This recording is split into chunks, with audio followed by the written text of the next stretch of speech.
So folks, thanks for joining us. My name is Adrian Monck. I'm Head of Public Engagement and Foundations here at the World Economic Forum. In my previous life, a professor, and before that, a television journalist. So I'm ideally suited to find out about innovation, but not to speak about it. But someone who is ideally situated to speak about innovation is Minister Navdeep Bains. He is not only an innovation minister, he was an innovative politician. He, at 26 years old, he was the youngest ever Liberal MP in Canada. And he's here really to share what he's doing in transforming Canada's innovation agenda. But actually, Navdeep, it's a bit more than that, because you've actually had to transform your own ministry, because you didn't start running an innovation ministry, did you? No. Well, glad to be here, Adrian. Thank you very much. I think we got off to a pretty good start this morning at the press conference. And as you mentioned, very, very honored to represent Canada here, and very much honored to be part of Mr. Trudeau's cabinet. And it was an exciting time when we were first elected. When he put together the cabinet, it was a diverse cabinet, which represented 50% female, male and female. It was 50-50. So that was very exciting, the first time we had done so at the federal level. And a very diverse group of people from diverse backgrounds. And we all received mandate letters. For the first time in Canadian politics, we all received mandate letters that were made public. So the Prime Minister said, this is your job description, these are your goals, these are the outcomes I want, and by the way, you got to go public with that. And one of the interesting things was when I was appointed to cabinet, my portfolio was changed to innovation, science, and economic development. And it was formerly known as Industry Canada. So to your point, it had a different name. We had changed the machinery of government, or we were going to plan to change the machinery of government to really reflect this new emphasis on innovation, science, and economic development coming together to really help develop our new smart industrial policies and our innovation agenda going forward. And so that was the first signal sent by the Prime Minister. It was done in a very public way. The mandate letters were made very public. And so it's been exciting from day one of working with that transformation. Just to ask, what's it like when you come into a ministry, a newly elected, part of a newly elected government, and not only are you telling the civil servants and the people you're working with that they're no longer called their old name, they're actually going to have to adopt a whole new set of principles. How does that work? Well, just talk us through what it feels like to kind of walk in the office. So the acronym changed to I said. So obviously that really goes well in conversation. I said that this is what needs to be done. So I had to really quickly get away from the acronym of innovation, science, and economic development. But I think the first thing was, again, taking the lead from the Prime Minister, who's fundamentally come and changed the tone and tenure, and who's fundamentally changed the culture.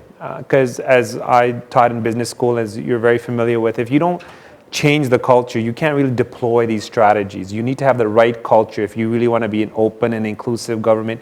If you want to do things differently, you need to change the culture. And the Prime Minister did so by really empowering the public service. I remember him setting that example. And so what I did was I went out there, and this is a public service that was neglected for over a decade, who was treated very poorly.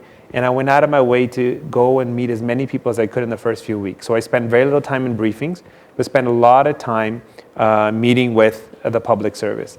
Also, spent a lot of time speaking to CEOs from across the country, both small businesses and large businesses, and saying, look, we're a new government, I have a new mandate, and I can't do this alone. Government can't prescribe solutions, particularly on the innovation agenda. So the fact that, with the public service, challenging them genuinely, saying, look, we have a new mandate, we're all collectively responsible. I'm going to be out there as your ambassador speaking about why innovation matters, but I really need you to step up our game. And just being that open with them really set the tone. So the Prime Minister set that tone, the mandate letter being public, and then me going out there and really engaging the public service. And I remember I'd gone to a Christmas party, and this was the first time they'd seen a minister in 18 years. So you can imagine the kind of mindset. All of a sudden, you have a Prime Minister saying, I respect the public service. You have a minister actively engaging the public service, asking them for the ideas, trying to flatten the organization and saying, look, you have a good idea. Here, deal with me directly, creating that kind of platform, and then really engaging them within the coming weeks. And this was done across all different departments. And so it really has empowered our public service now to be more thoughtful, to be more engaged, to be more courageous. I must confess, we do have some issues. They were suppressed for 10 years, so it's going to take some time. But we're building that capacity up, which is very important. And we're used to seeing, governments come in with manifestos, commitments, pledges, agendas, and policies, if you like, pre-baked. You come in, think tanks have been developing stuff over a course of years, an incoming government dusts these plans off and puts them into action. Is that true of your innovation agenda, or are you taking a different approach? A very different approach. First of all, we're not going to write a new paper. We're not going to do a new study. We're not going to do new analysis. There's been a fair amount written about the innovation challenges in Canada and the opportunities. We've discussed it extensively. The Jenkins report, we've seen, for example, Mr. Nicholson had done these reports. There's been a lot of studies done by think tanks, as you had alluded to. So we felt we knew what the challenges were and where the opportunities were. What we're doing now is we're saying we spent a lot of time consulting. So I spent the first 5-6 months in particular really reaching out, being outward looking, dealing with civil society, because that was very important, because I took a step back and said, if we want to talk about innovation, it has to be much broader than simply a cool gadget or a cool toy. It has to include social innovation. It has to say that, look, we're trying to find, solutions to problems, and those pertain to challenges that we see in the healthcare system with an aging population, or if we're trying to deal with climate change. And so therefore, it was very, very broad in terms of our approach. What we did was when we consulted everyone, we were outward looking, we came up with 6 themes, 6 lenses that we want to pursue our innovation agenda. And we just announced those 6 themes.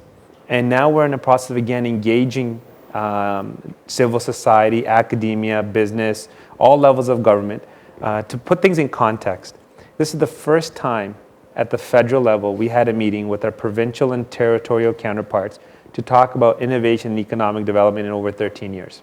Wow. So you can imagine, so this sense of openness, and the idea was, how do we align what government's doing? How do we work in an open and collaborative fashion to really develop those partnerships? And so in the coming months, we're going to again continue to engage and focus on solutions and focus on areas of priority. So we're not prescribing innovation, but we are definitely demonstrating leadership.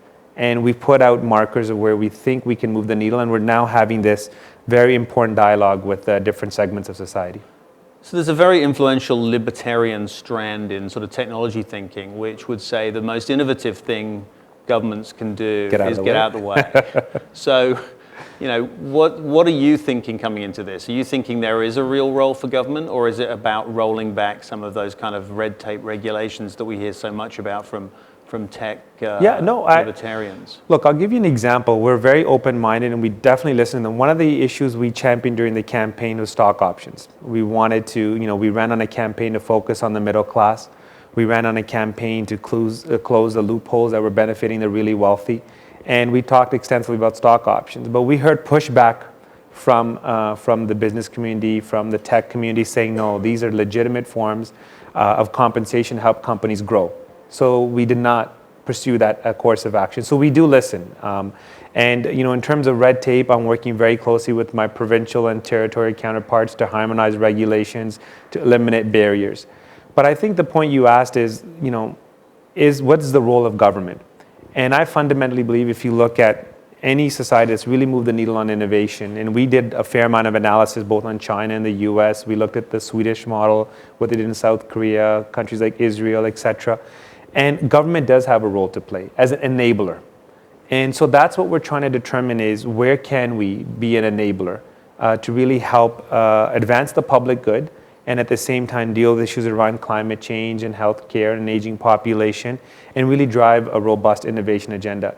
And the way it works is we really have to develop a partnership model. So the reason why we're focused on such an inclusive innovation agenda is that we feel that if we don't create those ecosystems where government doesn't have a role to play, it's a missed opportunity. So civil society has a role to play, private sector has a role to play, academia and government. And if we all understand that and work in collaboration, that's where the magic happens. But we want to do so in a manner that genuinely enables them to succeed going forward. To your point, we don't want to be preventing that, but we also want to accelerate that because we're dealing with challenges around growth. Our economy is not growing at the pace that it needs to. And we have a prime minister who's very ambitious, who's very hopeful. We ran on a campaign of hope and hard work. And we want to make sure that, and I've got 2 young girls, Nanki's 8 and Kirpa's 5. And my father came to Canada 45 years ago. And he selected Canada because of the opportunities that were afforded to him. He bet on Canada because this is the country where if you worked hard, you can succeed. But now I want to leave a legacy for my girls where it's not simply about working hard, but it's about working smarter to earn more. And so that idea of growth and creating jobs and creating wealth is very important for us. So there is a role of government. It is really a partnership model and part of that ecosystem that we're trying to put forward. So you talked about that agenda with 6 areas that you're going to focus on. Where do you see the real kind of wins amongst those 6? Is there a particular area like clean tech where you can see a real difference being made and where you can play a part and the Canadian government can play a part? Absolutely. I think clean tech's a great example where, if you look at the 6 points that we've identified, first is we want to create an entrepreneurial society.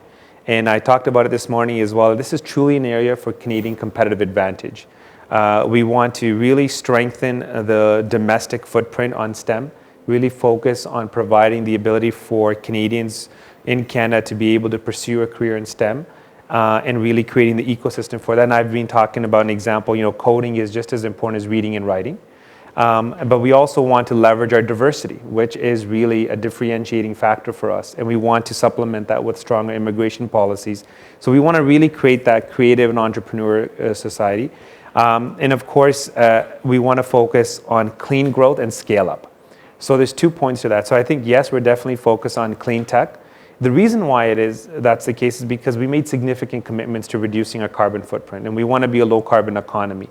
And in order to do that, in order to achieve our targets and the goals that we had set out at COP21, we really need to advance the investments in clean tech so we can get those technologies. We don't know what technology it'll be. We don't know, which particular renewable energy will help achieve those targets, but we want to send a markedly clear signal that the government is making a commitment. We've made investments through our budget on that front. I'm reorienting my department. So I'm responsible for what they're called regional development agencies. This is the first time I was talking about changing machinery of government. You bring all of them together and we're focusing quite a bit on clean tech. So this is one area, for example, here in China as well. They've done tremendous work where we learn from them and we want to work with them as well. But it goes beyond that as well. Advanced manufacturing is another area. Canada's done tremendous amount of work when it comes to manufacturing, but we've steadily been going down. And so we're focusing on how do we really leverage advanced manufacturing opportunities. So the goal is that we would again work with academia and business and civil society and determine, it's a combination of 3 things. It's geography, so can we create critical mass? It's areas of expertise, so if it's clean tech, for example, and it's enabling technology. Is it big data? Is it artificial intelligence? And how do you bring the 3 of those together in a manner that really allows us to demonstrate global leadership? So we want to really step up our game. It's not simply about creating clusters where we have expertise in one area, but we want global leadership. It is a global race. Other jurisdictions have stepped up their game. And so we're saying we want to create these super clusters, these super ecosystems that allows our companies to really flourish and have global mandates as well. I want to see if I can bring in some questions from the audience here in a moment or two. But you're here in China, just became the biggest purchaser of advanced industrial robots recently. Are there lessons for you to draw on from what you're seeing here on your visit and the people you're meeting? Or is it a case of just sharing what you see as the vision for Canada? No, it's a two-way street. Obviously, I'm here to talk about Canada and a new government, a new approach, our commitment to creating an innovation culture where we want to promote people to fail fast, learn fast, and never quit. We're trying to embed innovation as a core Canadian value. So we take pride in our diversity and being an inclusive society.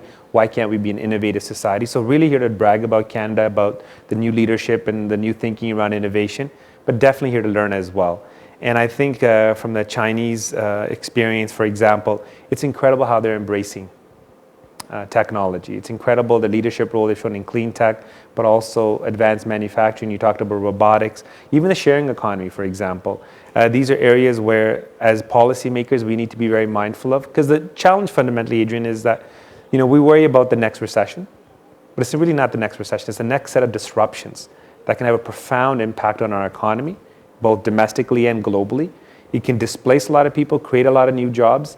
And as policymakers, we have to deal with that, because the challenge right now, the resistance that we're getting in Canada and globally, and you see this playing out in geopolitical conversations, and you talk about Brexit, for example, is the fact that what does innovation mean to people in terms of their quality of life, the jobs that they can have and the kids will have. And if they can't make that connection, we have a challenge. So one thing I think is great to see in China here is that embracing that innovation is being embraced at such a mass level, that you see the political leadership talking about it, and you're seeing that culture of innovation really starting to percolate in a manner that is really inspiring. So that's what we want to be able to learn from and to replicate in many ways. Of course, replicate in the sense that's conducive to our strengths and opportunities in Canada. Just one last thing before I turn it over to the room is, we talk about innovation and it's always associated with education, with youth. How do we bring that to demographics where the world is getting older? We're seeing it in the UK, in Japan, in parts of Europe. How do we make sure that innovation doesn't just belong to the 18 to 25-year-old sector, that it belongs to people throughout their working and maybe even post-work lives?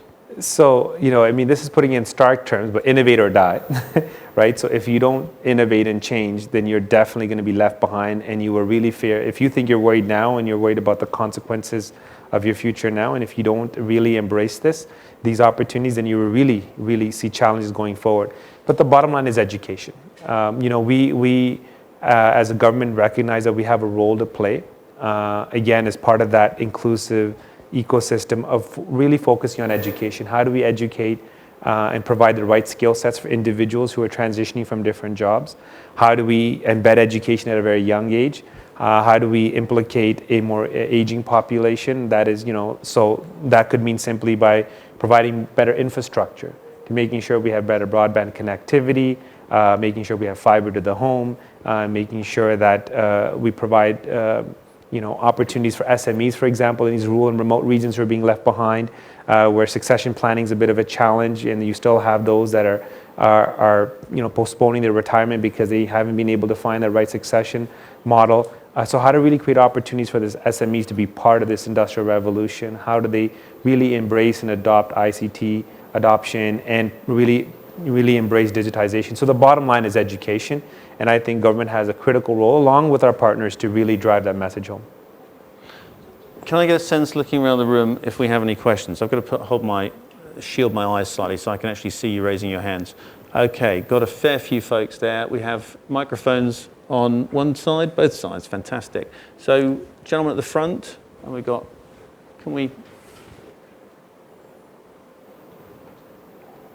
And can you just introduce yourself? Thanks. Absolutely. My name is Jutman Bajaj. I'm a global shaper out of the Calgary Hub, and it's an honor to see a fellow Canadian on the stage here. Minister Bains, thanks for being here. As a member of the Global Shapers community, it's transformed my life, and I work with peers in this community who are amazing, who I always champion Canada to. And you did kind of allude to a stronger immigration policy to bring more innovators into the country. Can you maybe speak and elaborate maybe a bit more on what I can tell my colleagues in the community to say, come to Canada, we're waiting for you, we want you, and we need you, and this is how we're going to have you. I should just say the forum's Global Shapers communities, it's 20-something community, so it's people who are making a difference in their local communities in their 20s. So it's our youth wing, I think, as you'd call it in old speak.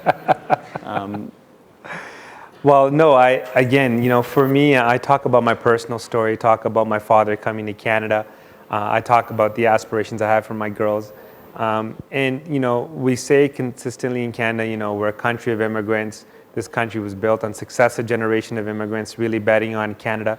And immigration has to be viewed in a very different light. Immigrants don't come to Canada, and I give the example of my father. He didn't come to Canada to fail.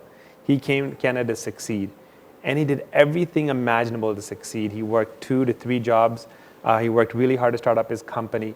And so that desire for them to succeed, that entrepreneur spirit is so critical.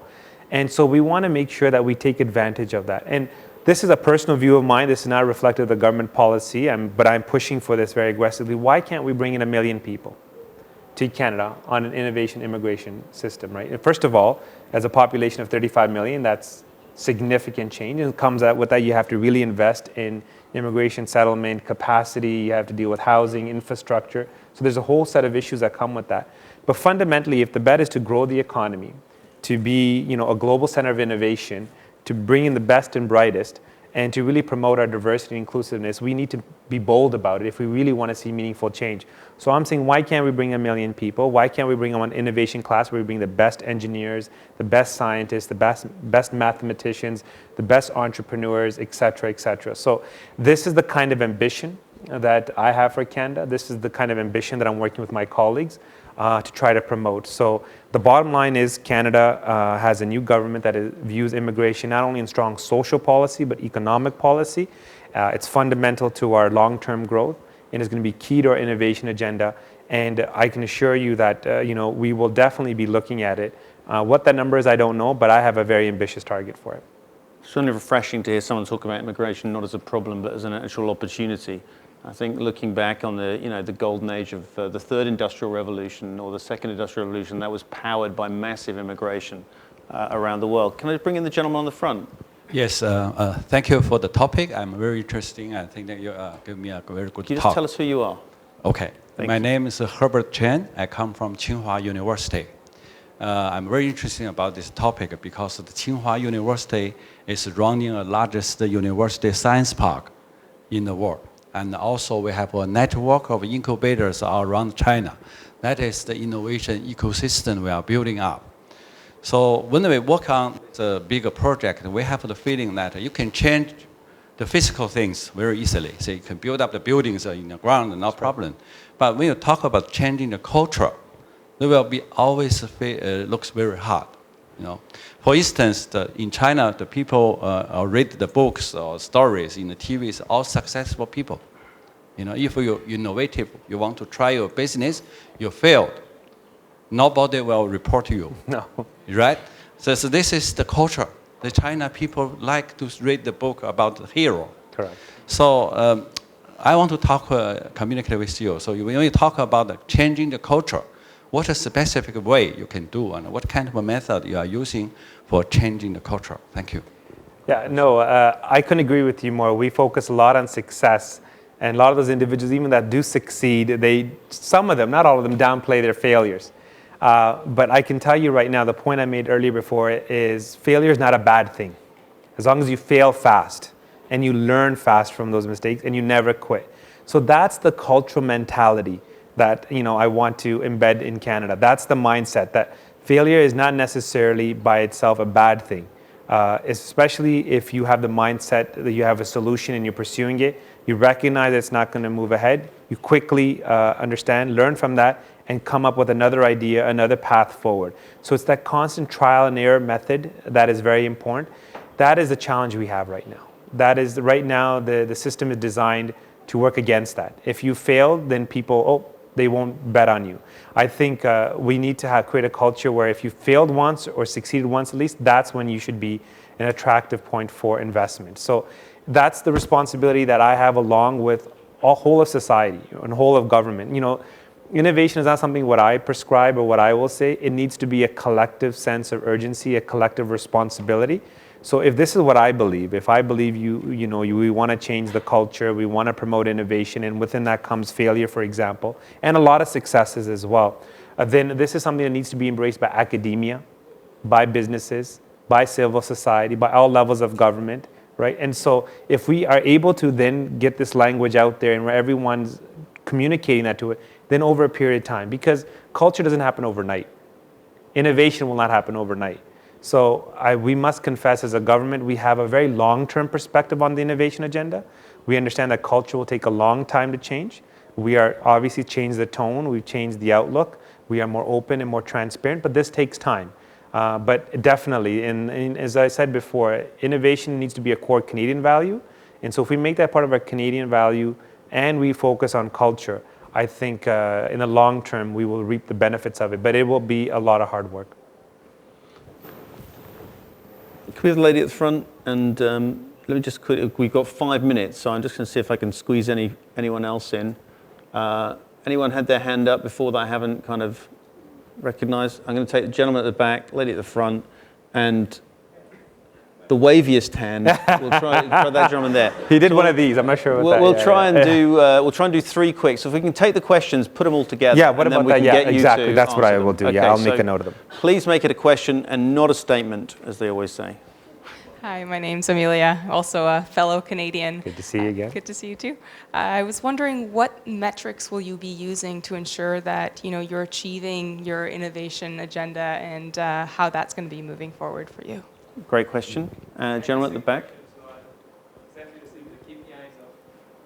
Oh, how about gentleman just over there? And then I think because of that we can squeeze one other in. Hi, Lady I'm next. Maninder Bajwa. I'm also a global shaper from India. So my question is, you spoke about government being the enabler. So we have very healthy, active ecosystems, entrepreneurial ecosystems coming up in India and China, and same goes for Canada. So what is the government doing to connect? Because the innovation agenda can be driven faster if we have a global collaborative system to go ahead with. Good question. And just can say the lady next door. Yep. Sure. Hi, my name's Angela Chen, also a fellow Canadian as well. This room It's been Canadian packed? powwow here. I didn't want to say anything, but we kind of you said, bring an entourage you with saw, you? we brought in our tribe here, so I'll let you know. Right. So I know you alluded to this a bit earlier. We talk a lot about exciting and new opportunities that come with innovation, but there will also be segments of the population that will be left behind. And so, what are your thoughts on, or what are we doing to make sure that we're fostering innovation for inclusive growth? Thank you. Great questions. So metrics and KPIs, how are we kind of networking this effect around governments globally? And lastly, how do we make sure we don't leave people back in, who are not included in this innovation agenda? How do we make sure everyone gets a piece Absolutely. of it? So the last question first. That's why the process is just as important as the outcome. So if we have an inclusive process, the likelihood of the outcome being inclusive is much higher. So if everyone steps up, everyone participates, you have everyone involved in the process of our innovation agenda, we want to make sure that the benefit is not associated with just a few, but with the many. We ran on a campaign of really strengthening the middle class. This is still a priority for our government, and we'll continue to make sure the innovation agenda speaks to that. With respects to exchanges abroad, I had the opportunity to teach at Ryerson University, a university that's really come a long way and has really created environments where you have engineers talking to business students, where you have art students talking to science students, and so you really have a unique collaboration. And one of those areas of collaboration is what we call a digital media zone, where a lot of this magic happens and you see a lot of these startup companies growing and succeeding, doing very well.